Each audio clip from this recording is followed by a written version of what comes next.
নির্বাচন উপলক্ষে যেহেতু বিভিন্ন জায়গায় মানুষ যাচ্ছে ঢাকা থেকে, এই ক্ষেত্রে কমলাপুর ট্রেন স্টেশনে দেখলাম যে ট্রেনের যে বগির সংখ্যা, এই বগির সংখ্যা বাড়ানো উচিত। কারণ মানুষ অনেক দুর্ভোগ হচ্ছে, যে পরিমাণ বগি আছে তার থেকে যাত্রীর সংখ্যা অনেক বেশি। মানুষ জীবনের ঝুঁকি নিয়ে ট্রেনের সামনে ছাদে এভাবে যাচ্ছে।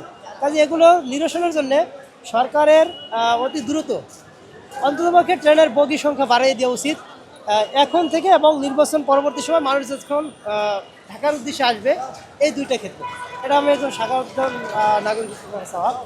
আর এই এই যে অনেকে ছাদে করে যাবে, অনেকে দাঁড়িয়ে যাবে, এতে কি তাদের জীবনের জন্য একটা হুমকি হবে কিনা, কি মনে হয়? বা তাদের জীবনের নিরাপত্তা কতটা বিঘ্নিত হবে?